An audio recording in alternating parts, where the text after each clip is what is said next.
So every generation, there has always been this point of contention between the rival hardware that comes out and consumer stance on which side of the field that they sit on. And there always seems to be these sort of petty arguments, these nitpicks that both sides of the party sort of take, and it comes from just a really deeply rooted obsession. And so what I wanted to talk about today was in regards to not just, my stance on this to sort of clarify that, the question of whether or not we've matured as an audience and whether or not gaming has grown so large to the point where the feudal console wars that always seem to crop up and always seem to take hold of this community, a really nasty stain, if you will, on the gaming community, whether or not that has been diluted into something that most people don't pay attention to and maybe are not aware of. It was very, very different back in the day when I was growing up because gaming was still sort of looked at as that kid's activity, right? I remember very distinctly having conversations with some of my friends back in middle school, high school, so on, where there was always sort of this idea that once you hit a certain age, it was right around the college years, once you hit a certain age, there would be a point where you would have to stop playing video games, that it would be kind of looked down upon, that you stopping playing video games and moving forward in your life was about you maturing and becoming an adult. Back then, I never really understood that argument, although it was still deeply rooted in sort of my habitat and environment. And I remember it took a very long time for my parents especially to really understand just how much gaming has become and how meaningful it was to me growing up. Especially these days, I would say that both my parents have expressed, much more interest in gaming. Not so much that they would go out and play their own video games, right? But that now talking about it and discussing it, you can tell that there's a much more profound respect surrounding the medium than there ever was when I was a kid growing up. And I think that's a great thing. It really shows how much the community and really just gaming in general has grown beyond it being sort of this kid's hobby. Now it's sort of this widely accepted thing. And the pandemic especially just catapulted that even further.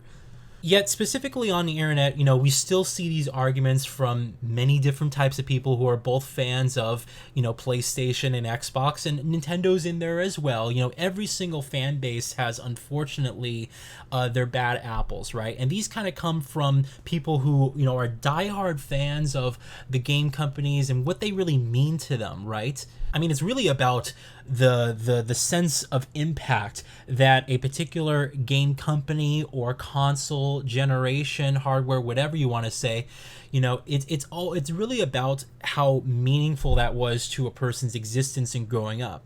I have said many times on this channel that I have a certain love and affinity for PlayStation specifically, in that when I was growing up, PlayStation was just sort of starting, and I had and grown up with every PlayStation console since the very first one. That being said, my first official true console was still the Nintendo 64, and I think overall I enjoyed my N64 more than my original PlayStation.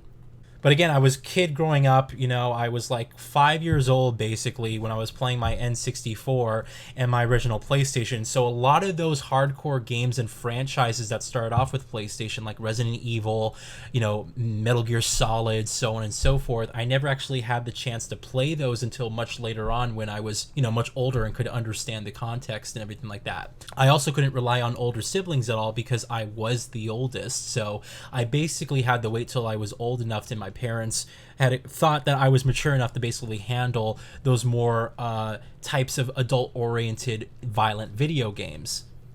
That being said, still, because I've grown up with PlayStation, I have a certain affinity for those particular machines, and I have contemplated many times actually wondering what would have happened if I kind of just stick to my roots and said, you know what, no, I'm not going to get multiple game consoles, I'm not going to get an Xbox, I'm not even going to get a Nintendo Switch or anything, I'm just going to stick to what Sony's doing with with their gaming consoles and the type of experiences that I may have had that were different, and some of the stuff that I may have missed out on if I didn't get those consoles. Most of that comes from nostalgia, however, and just that particular point in my life, and me wishing that I was sort of a young kid again, able to enjoy the time and not feeling like I had this sort of duty to reclaim what was sort of lost. I mean, I touched upon this a little bit in my game collection tips video, but a big chunk of why I collect video games, it has to do a lot with me trying to reclaim sort of that time in my childhood where it was very nostalgic for me. It was growing up, gaming was really booming during that time, and I still feel to this day that that was the most amazing generation and period in video games, at least that I was able to participate in, because we were just around getting on the cusp of really the cinematic presentation. Then you had the rise of multiplayer games and all this stuff, and there really hasn't been anything that's been that revolutionary, at least to me, in terms of an actual gameplay experience. Most of the stuff that we've gotten over the past generation or so has really just been more of the refinement of previous experiences that we've had, sometimes not even as good as those original games. That being said, still, I feel like this generation we are off to an amazing start. We already got some great games that are both from existing franchises as well as new stuff that does sort of take a different turn and a different style than you might have expected from these publishers. But going back to the whole discussion around the console wars, something that I've noticed that is present now more than ever is sort of this self-awareness of just how immature as well as pointless these sort of discussions are. I mean, at the end of the day, more or less the experiences are the same, and whether or not you want to partake in purchasing a particular console has more to do with the fact of whether or not it makes sense in your case financially, and whether or not there are games on that platform that you want to play. I think that it's great that Microsoft has now purchased Bethesda and has these extra studios to work with, because now the argument that Microsoft has no games is no longer valid, and yes, this stuff is still coming. It might be 2, 3, 4 years away, right? But I'm very curious to see that how this generation comes together during the middle portion, right? In the next 4 years or so of this generation, what is the environment going to be like? What type of game experiences are we going to have? What are the exclusives that we're going to have on these machines? Is something that I'm going to be looking at with a real keen eye just to see, because it's going to be a very interesting generation, I feel.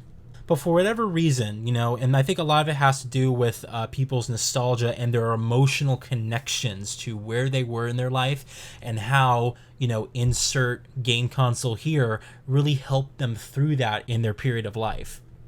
But I do see, within the gaming community here, I do see that while there are still those who have that obsession, that deeply rooted obsession for these consoles and these companies and stuff like that, and they take it, yes, super far, and are very emotionally driven by everything that they say. It's almost a bit sad to see, right? But although I do see it and it is still present, I see a lot more people, again, self-aware of just how petty it is, and where there is always an argument between the PS5 versus the Series X, where there is always that argument, I always see a bunch of people saying, who fucking cares, in the chat. And more so, there's a lot more of those people than there are the ones arguing against each other.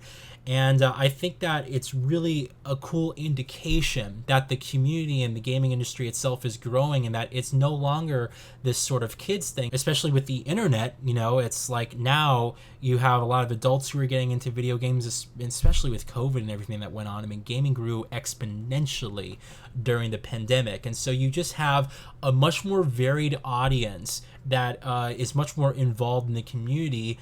And as a result, I think it's a much more matured and more well-informed audience than we've ever had before.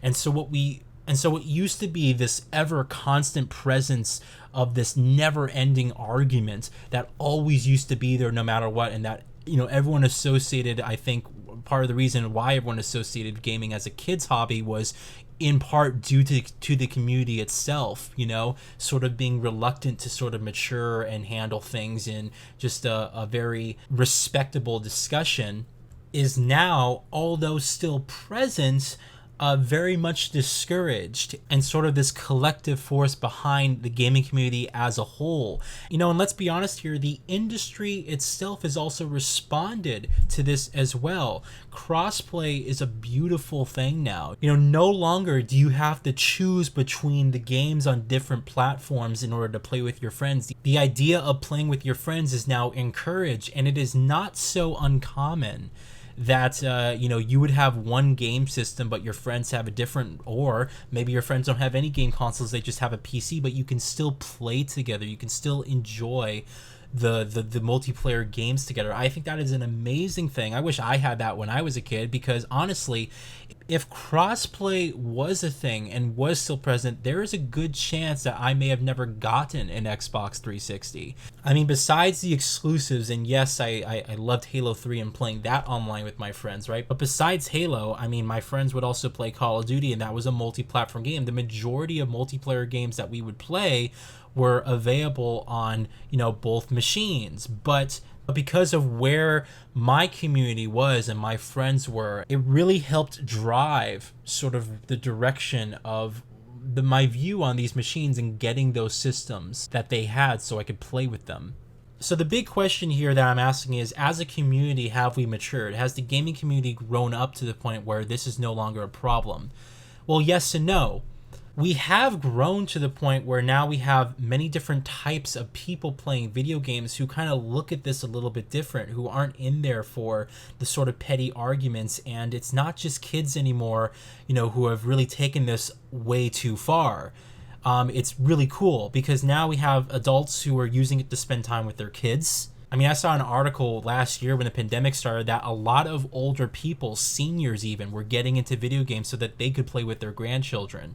So we have a lot of stuff like that, which really is showing just how powerful gaming is becoming in bringing people together. And I think it's really changed the landscape of how people view gaming, and just grown the community to the point where now we have just a very different type of mainline audience where this is not really something that takes center stage anymore. At the same time, it is still present, and we still have a lot of children, young people, and let's be honest, yes, obsessive adults at the same time also participating in this fictitious petty war.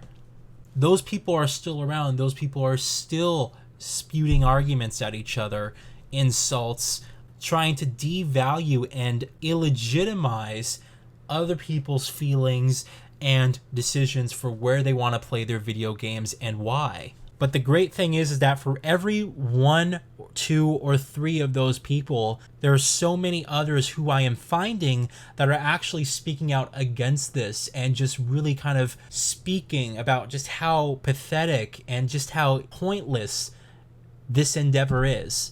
I think that that's a great thing, and I also think that it's only going to get stronger and much more evident as gaming really continues down the mainstream path and really becoming the dominant media platform that it already has become. So I'm very excited to see actually how this all comes together, and it's going to be interesting to revisit this topic 10, 20 years from now, just seeing how large the landscape has changed. Because I even remember just 10 years ago where this was like an ever constant present thing, and it almost seemed like we would never get out of it. But I do think that, being a little bit more optimistic here, that the whole landscape, the entire environment is changing at a rapid pace, and for the better, to be more inclusive, be more mindful, as well as just be more respectful and mature about, honestly, us just enjoying a collective hobby together. At the end of the day, there are a lot of great games on both platforms, and I don't think anybody should write any game off because it's released on one particular platform or the other. I mean, honestly, if something looks really fun to you and really interesting and really engaging, where that game is available shouldn't matter to you as much as trying to experience that game for yourself. And that's why it's important, I think, to not only have your likes and dislikes, but to also have people in your life who maybe think on the opposite side of you, who can give you a different perspective and provide you a different experience that you may have not had before.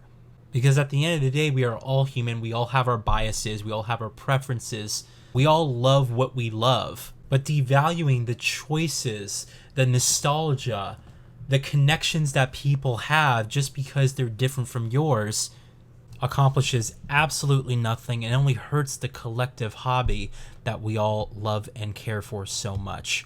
So I hope you guys have a great day. I hope you enjoyed this gameplay discussion video. Let me know which side of the field do you sit. Are you a fan of the Xbox system? Are you a fan of the PlayStation, Nintendo? I think it'd be really cool if everyone put in the comments sort of their favorite game system and why that system means very much to them. Even if it's something as new and current as the Xbox One, or as something old and retro as the Sega Genesis. I think it'd be really cool to sort of see and hear from people why that particular console is their favorite, what it meant to them during that period in their life, and why they have that particular affinity for those machines. Gaming is truly an amazing thing. It could really help shape people's lives. The potential that this industry and this medium has is just exponential. And what's really exciting is that we're still technically in its infancy, right? It hasn't been that long since video games really, kind of started. And the fact that we're already here, and we got some really amazing games out there, really cinematic games. What we can do with storytelling these days is just fantastic. It's really exciting to see what's going to happen next 20, 30, 50 years from now on with video games. So this is a time to be excited. It's a time to really be positive. And, listen, there's always going to be those people who kind of take it too far, but it's a great thing that the community is growing so much to the point where all that stuff is now sort of white background noise that you barely hear and you kind of have to really sort of pay attention to, because the majority of the people are just sitting there enjoying their games the way it should be. All right, so hope you guys have a fantastic day, and thank you so much for watching.